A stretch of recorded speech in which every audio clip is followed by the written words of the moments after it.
Welcome back to the In Ohio Country Today podcast, part of the In Ohio Country Today TV show and our iHeartRadio Ag Network. I'm Big Dan Wilson, and joining us today is Nick Zachrich, manager at Farm Science Review. Nick, how you doing today? I'm doing great. It's great to be back with you again, Dan Wilson, and talking about the Farm Science Review. Of course, we're over halfway back around the calendar, so the next one only a few months away. Isn't that hard to believe? Oh, my. We're really looking forward to this year's Farm Science Review. But before we get started, let's talk about the important things. How's the family? Oh, we're doing great. Everything's exceptional. You know, kids are growing just like the crops out there. So it's a great time of life and time of year for us here. Well, that's a good lead-in. Let's talk about the crops on the family farm. How are things looking there? Yeah, I think things are progressing. You know, there's some challenges in Northwest Ohio with some, moisture, of course, like every year. You know, either too much or too little rain. We always, kind of seem to have these issues of just, periods of dryness, periods of wetness. And right now we're in a wet period getting things planted. So hopefully things will cooperate and get everything in the ground. You know, not a lot of progression there. You know, here locally, things are growing very well. So we have a, good ample rainfall when we needed it here. Not everything is all done in the neighborhood or even on the farm here, but we're doing okay. We're sitting really well for this time of the calendar. How is it looking at Farm Science Review? You know, a lot of people, we talk about the review. You guys have several acres of crops you put out there. The Molly Cairn Agricultural Center spans about 2,100 acres. And of course, it serves as home for Farm Science Review. This year will be the 64th Farm Science Review and the 44th at the Molly Cairn Ag Center. But the crops that you grow there, let's talk about the number of acres and then how those crops are looking so far. Yeah, we have a few things going on. We have our field demonstration field, so that's about 500 to 600 acres, depending on the year what we're doing. We do have a little bit of extra weed acres this year than we've had typically in the past several. And part of that is to help facilitate some field demonstrations and doing some weed management, different demonstrations this year than what we've done in the past. So we're going to hopefully grow into that demonstration. And it's, if you want to think of it more as the organic growers or people that are using less chemical or no chemical, other ways of trying to manage weeds. So hope to have more information about that sometime soon, but we're working into that. And part of that is getting the wheat stubble into the rotation to be able to maybe plant a few extra crops, like maybe that double crop beans might be able to be used for some of the demonstrations there, or getting some weeds even to grow into that wheat stubble so that those weeds can be controlled. Some of it may be just a little more tillage than what some would prefer, but I think, in organic methods, that's the main method of weed control. So there's some different things we have there. The soybeans and the corn for demonstrations, because we always have our traditional harvest demonstrations that we do, and then the traditional tillage demonstrations. Some of the technology demonstrations that we're doing. Those crops that we use for those are planted and looking pretty good. So we're pretty early on in the season to really get a good prediction on things, but on the calendar, things are looking great. And then, of course, we have our plots, too. So anybody that's coming in our east parking lot, coming into Farm Science Review is going to see those plots that our extension educators and specialists are putting together. So we have a couple acres of plots there. Some may be familiar with the Battle of the Belt, so determining, what should be planted first, corn or soybeans. The specialists there are having a little fun with that, and they have a plot planning here for that, too, to bring awareness to that program and that discussion of what's going on with timing of planting. So obviously you have the demonstration plots that are there. You have crops that you grow, all taking place at the Farm Science Review grounds of the Molly Cairn Agricultural Center. But The Ohio State University has more than just what's happening at Farm Science Review. Why don't you touch on that a little bit when we talk about demonstration plots across the Buckeye State? Yeah, we have several different locations, of course. So most people are familiar with the ag research stations, the OARDC outlying research stations. So we have our big Worcester campus where there's thousands of acres there also. So all told, we have 10,000 acres across the state. For College of Food, Agricultural, Environmental Sciences. There's a bunch of even other county, plots and things that are going on. Some of those are either county owned, not a whole lot of Ohio State owned, but, educators are doing a great job of putting on some plots locally for their constituents in their neighborhoods. So there's a lot happening all over the state. So some of that is in the corn and soybean realm, just like we're doing here, but there's a lot of other things happening with specialty crops, especially down at Piketon is on the southern end of the state. South Center's location is there, and they're doing some great things and different vegetables and fruit crops, and then even up at Worcester and other places across the state our nut crops and our central location that's up in North Central.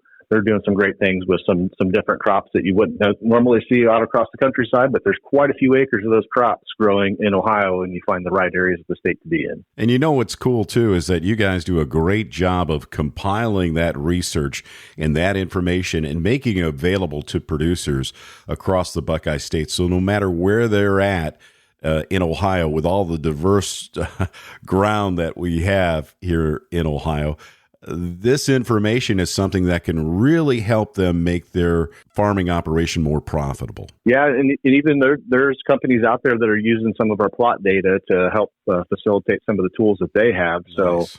some of the plots that we're doing with corn and soybeans especially, our specialists there that are planting those plots are all over the state, and they're getting good local data for you as a producer out there if you're planting corn and soybeans. And you can use that data. It's available on the web, and you can access that or access it through that. If you're using some type of assistance there to do your scouting and trying to decide what hybrids or varieties you're going to be using for the year.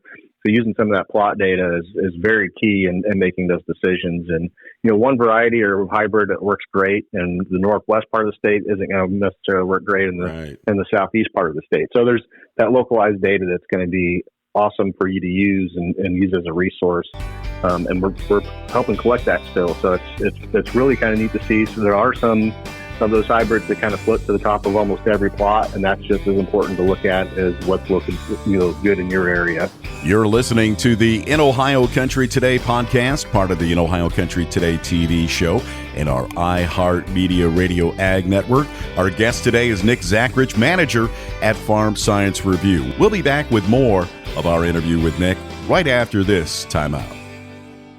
Enjoy great news and even better deals at Apple Farm Service. Right now, get 0% financing for 48 months on all new Kuhn equipment. From Kuhn Night Spreaders to Kuhn Kraus Tillage and everything in between, Kuhn has the tools you need to get the job done right. Built for performance and reliability, it's equipment you can count on. Stop by your local Apple Farm Service or learn more online at applefarmservice.com/Kuhn. Alan Davis Insurance Agency, your solutions provider in Wapakoneta, Lima, and Minster. Alan is a business owner and an active farmer. Trust Alan Davis Insurance Agency for auto, home, life, commercial, and total farm protection. For more information, check us out on the web at alandavisinsurance.com. Rodock Leasing Sales and Service is your place for Wilson livestock trailers. Wilson builds reliable, lightweight, and corrosion-resistant aluminum livestock trailers. Wilson is known for their attention to animal and operator safety, as well as the best in biosecurity. Wilson delivers your best value and your lowest cost of operation. Rodock is your home for Wilson livestock trailers. Call Rodock Leasing Sales and Service today. Learn more at rodock.com. You're listening to the In Ohio Country Today podcast, part of the In Ohio Country Today TV show in our iHeartRadio Ag Network.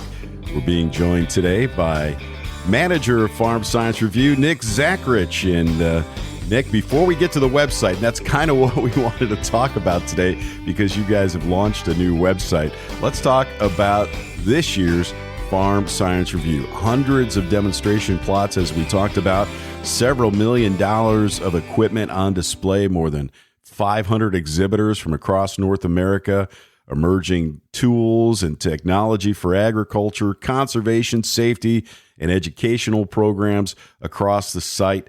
You know, you have some incredible things happening every year, but also you guys find a way to keep up with what's happening as far as technology is concerned. So let's talk about some of the new things people can expect to see at this year's Farm Science Review. Yeah, you said it really well, Dan. There's just a little bit of everything for anybody in agriculture, all the way from a backyard gardener all the way up to the farmers that have thousands of acres. So new technology out there is pretty amazing. I think a lot of people are getting a little fatigued talking about AI in some respects, but we're just going to have to find new ways of talking about artificial intelligence, because it's not just, AI anymore. That's just kind of a broad term, and we have to really focus in on what we're talking about and how we're using data, and what tools we're using, and how that's working. In a lot of different ways, people have different definitions for what artificial intelligence is. So what does that even mean, and how does it work? Across Extension, we're trying to find different ways of how AI makes sense, and how we're working with our constituents across the state and helping people to find solutions to some of the issues that they have in their own local neighborhoods. So some of that is the discussion this year, and how we leverage AI to help us here in Ohio and the surrounding states to be able to utilize this technology and not just have it sit on the shelf. And way I kind of like to compare it to, Dan, is quite a few years ago, we had these things called drones flying up in the air before anybody knew what they could possibly do for us on the farm. Yeah. We were all starting to buy them as farmers, but we had no idea how to use them. So some of us even bought them, and they sat in a box for 5 years before we even took them out of the package to figure out, what am I going to do with this thing? Because everybody else was getting one, so I needed one too. That's right. But, after those first years we had the drones, they were up in the air and they were flying. And then eventually we found these applications to make them useful on the farm, how they can return some investment. And, if that's where we're at with AI, is kind of where I would put that. There are some tools out there that are definitely helping return some investment. They're definitely collecting more data for us and be able to analyze that a little bit differently. So I think we're just in that beginning phase right now, Dan, how we're going to use that. So this is kind of an interesting time.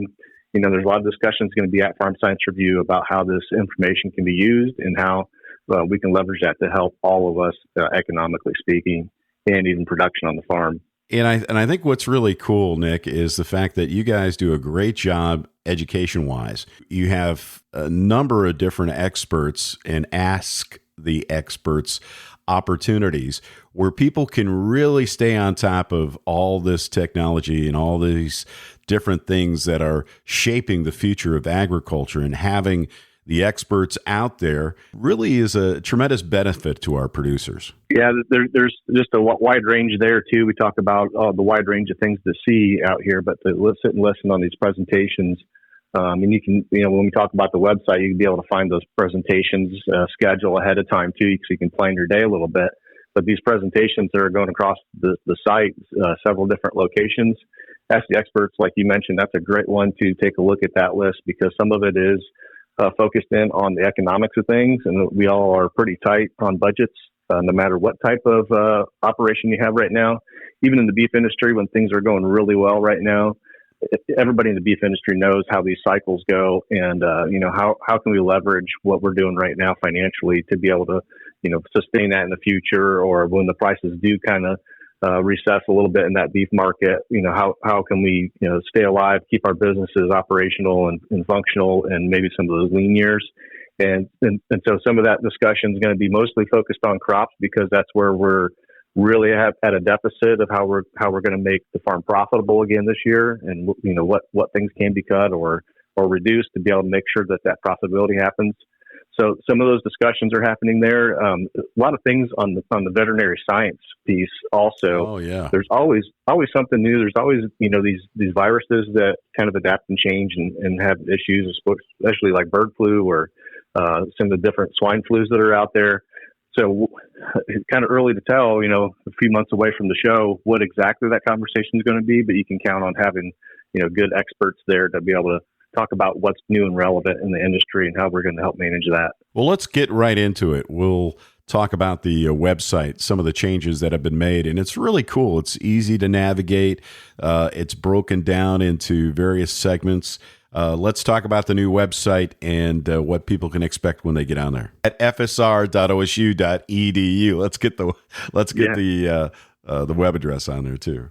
Yep, fsr.osu.edu. So the College of Food, Agricultural, and Environmental Sciences as a whole, we are just slowly rolling out our new website for the whole college. And being a part of Ohio State, this is a piece of that that's really neat and cool, because they're taking care of that whole web team is helping manage the website for us here, and you rolled into the new one. The navigation of it is just so much easier than the older website. So on mobile, for sure, we're trying to see more and more people using mobile devices to check out our website, and especially here on site during the show. So we do have a mobile app, but also people are just using the web itself, using their different browsers to use our website, and we can kind of get deeper into our digital directory too. But that mobile aspect of things, that's very important, because once you get out on your phone, if it's not easy to navigate, you may get frustrated and just kind of turn it off. As it's easier to navigate, it's just going to be so much easier to find what you're looking for and be able to, stay on that website to get the information you need and not get frustrated. That's the key thing. Part of it too is accessibility. Also, there's a lot of people that have difficulty reading. So especially on a small phone, what types of softwares can help you really read that and change, zoom in a little bit easier. Or there's different functionality to that. So if people do have some accessibility issues, with sight or hearing or different things, this will definitely be a much easier website and comfortable to use.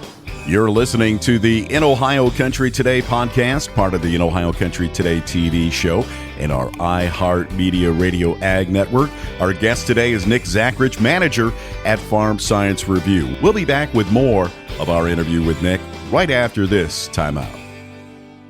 Get your equipment ready for the Dye Real Estate and Land Company Equipment Consignment Auction, July 14th at the Putnam County Fairgrounds in Ottawa. At Dye Real Estate and Land Company, we connect sellers with buyers to help ensure you get the best deals. So mark your calendar and join us July 14th at the Putnam County Fairgrounds in Ottawa for the Dye Real Estate and Land Company Equipment Consignment Auction. For more information, go to dyerealestate.com. That's dyerealestate.com. Allen Davis Insurance Agency, your solutions provider in Wapakoneta, Lima, and Minster. Allen is a business owner and an active farmer. Trust Allen Davis Insurance Agency for auto, home, life, commercial, and total farm protection. For more information, check us out on the web at allendavisinsurance.com.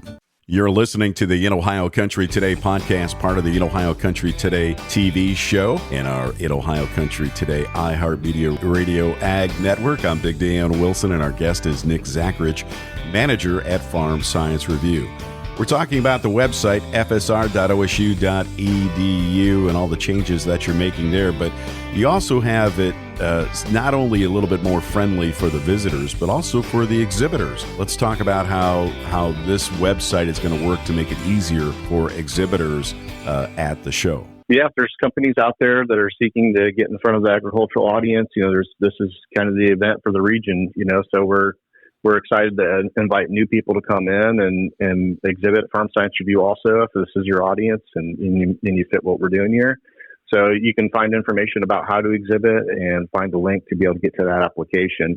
And so, behind the scenes, there's some software that we use to help organize all that for us and make it easier.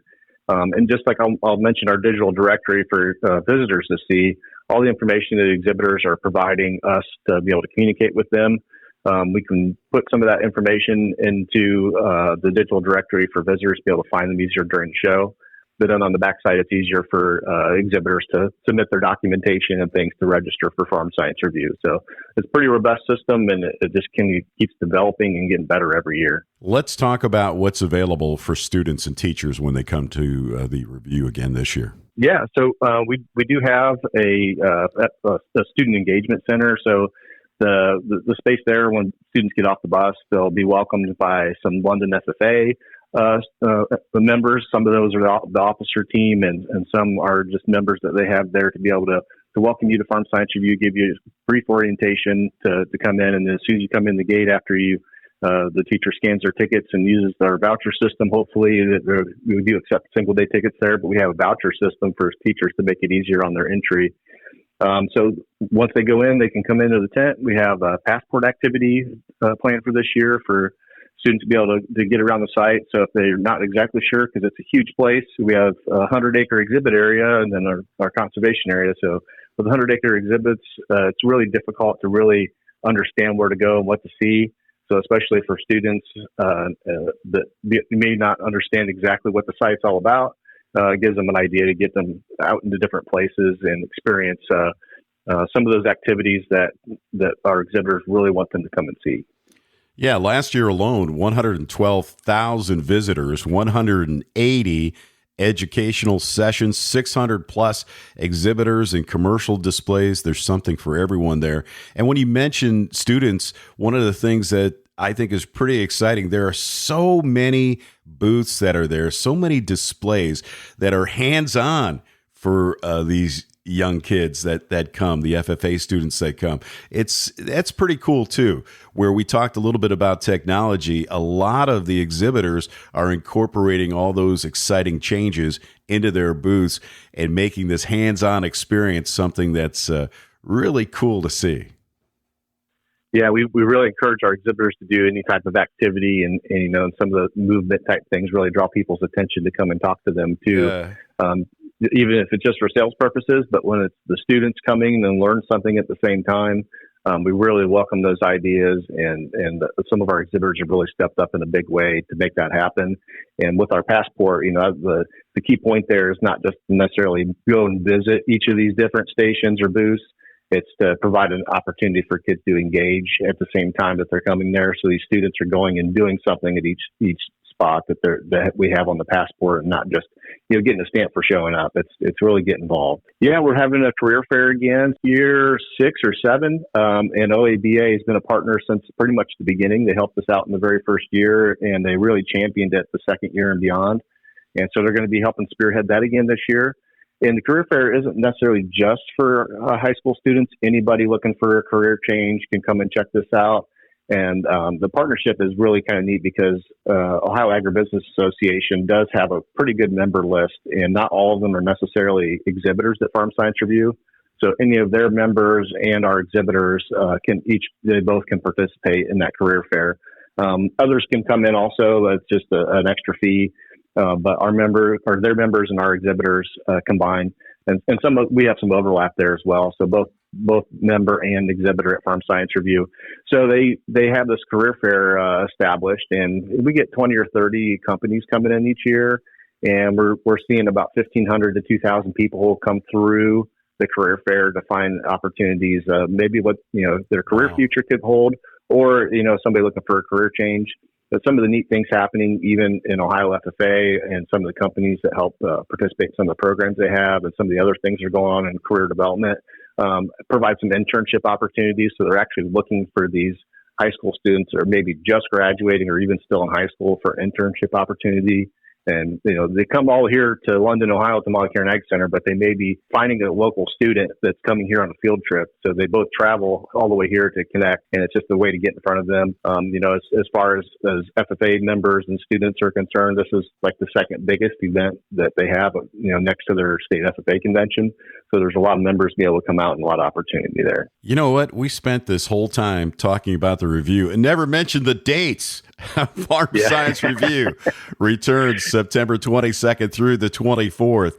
And I love your taglines too: where Ohio agriculture comes together, grounded in tradition, growing for tomorrow. That really sums up what happens at Farm Science Review. Again, September 22nd through the 24th. It's right around the corner, Nick. What else do you want people to know about the review this year in that website again? Yeah, and I'll dig just a little bit deeper, Dan, into our website. We talked about how it's looking right now, but as we get closer to the show, we add more information about what's going to be happening. So you can always go back to check that. We do have our social media that kind of complements that as well. Facebook's kind of the primary social media that we use, only because that seems to be what we get the most engagement from. But we also do post on Instagram and X and some other platforms as well. Mm-hmm. But, if you go on Facebook, you're going to find a lot of information there. Even some of our exhibitors will post some information about what they're bringing. So if you watch that social media closely enough, we'll kind of reshare some of those things they're doing. But as we get deeper into the calendar, our digital directory will go live in late July, and you can go on there and you can start planning what exhibitors you want to go see or what sessions you want to check out. And we talked about AI just briefly a little bit ago, and everybody knows when you go onto these search engines now, whatever search engine you choose, it's going to kind of curate what your search results are going to be based on your preferences in the past. Yeah. And so the software that we use has proprietary AI, so all that information stays in-house to their software. But as you search around in into our system and try to find companies you want to see or sessions you want to look at, it's going to kind of give you more results back into the search options of what your interests are. Oh, so it's nice. going to help curate those things. Nice. So it's kind of its own small AI within that system. And the more you use it, the better the results it's going to come back to you. That is really cool. That is really cool. And again, it makes it simpler to engage those people that are coming there. Yeah. Yep. And I think it's only going to get better from here, but it just makes it so much easier. So, we're really encouraging our exhibitors to put as much information on as they can, and our educators as well. So the more information we can put out there, the easier it is going to be for everybody to find those things, especially when you get into the niche kind of things you're looking for. So if you're in horticulture or specialty crops, some of those searches that once you start searching for things and it realizes you're not looking for corn and soybean things, you're looking for specialty crop stuff, it's really going to know that and try to suggest those sessions or those exhibitors that are more focused on specialty crops. So that's just one example. Anything that you put in there where you're interested, it's going to start figuring those things out and provide some suggestions that really are relevant to you. And before we let you go, let's talk a little bit about the opportunity to exhibit at Farm Science Review and maybe some of the advertising and sponsorship opportunities that are available. Yeah, we have a lot of ways to get in front of the exhibitor or the visitors are coming in, and the exhibitors also. And a lot of times I tell people some of our exhibitors are maybe some of your best customers also, because there's a lot of business to business happening. But I can also attest to a lot of our exhibitors themselves. They may be working for a company out here, but a lot of them are either farming at home and have a secondary income, or maybe it's they're farmer first and just doing a business as the secondary thing. So a lot of our exhibitors are even good customers to the other exhibitors. So when we really search out for exhibitors, we really want to be agricultural focused. But if you're a business, if you're a financial institution selling insurance, all those things that the general public could need, but also is a good benefit to our farming communities, those are all still great exhibitors. So if you want to exhibit, you can go to our website again at fsr.osu.edu and find some information about how to get signed up and registered and be able to get in front of this group of over 100,000 people. You've been listening to the In Ohio Country Today podcast, part of the In Ohio Country Today TV show in the In Ohio Country Today iHeartMedia Radio Ag Network. I'm Big Dan Wilson. Our guest has been Nick Zachrich, manager at Farm Science Review. Nick, that website once again. fsr.osu.edu. And we'll have a link to it at our website as well at inohiocountry.com. Nick, thanks for joining us once again. Yes, thank you, Dan. I appreciate again the opportunity to talk about Farm Science Review. From generation to generation, farmers do their best to protect their land, livestock, and farm operations. But they can't do it alone. Salina Insurance Group has partnered with local ag professionals to do just that, offering the peace of mind needed to run a successful operation. Salina's products and coverages come from our first-hand experience and relationships with local agents. For total farm protection, come experience the Salina difference. Learn more at salinainsurance.com. When your day demands versatility, you need a tractor that can keep up. Case IH Utility and the Vestrum Series tractors are built to handle a wide range of jobs around the farm, from loader work to field tasks and everything in between. Right now at Apple Farm Service, take advantage of 0% financing for 60 months or get low-rate special financing. Stop in today or visit applefarmservice.com/Case IH. Your outdoor fun starts here at Dad's Toy Shop. See us today for all of your favorite remote control land, air, and watercraft, and so much more. Dad's Toy Shop in downtown Wapakoneta is your one-stop shop for all of your hobby needs. Get your equipment ready for the Dye Real Estate and Land Company Equipment Consignment Auction, July 14th at the Putnam County Fairgrounds in Ottawa. At Dye Real Estate and Land Company, we connect sellers with buyers to help ensure you get the best deals. So mark your calendar and join us July 14th at the Putnam County Fairgrounds in Ottawa for the Dye Real Estate and Land Company Equipment Consignment Auction. For more information, go to dyerealestate.com. That's dyerealestate.com. Alan Davis Insurance Agency, your solutions provider in Wapakoneta, Lima, and Minster. Alan is a business owner and an active farmer. Trust Alan Davis Insurance Agency for auto, home, life, commercial, and total farm protection. For more information, check us out on the web at alandavisinsurance.com. Hey, that's going to do it for this week's edition of In Ohio Country Today podcast, part of the In Ohio Country Today TV show in our iHeartMedia Radio Ag Network. If you want more information about this story and so much more, check us out on the web at inohiocountry.com. You'll also get live market features on a daily basis, Monday through Friday, news and information, where to see our TV show, our radio show, and our podcast at inohiocountry.com. Have a good day, everybody.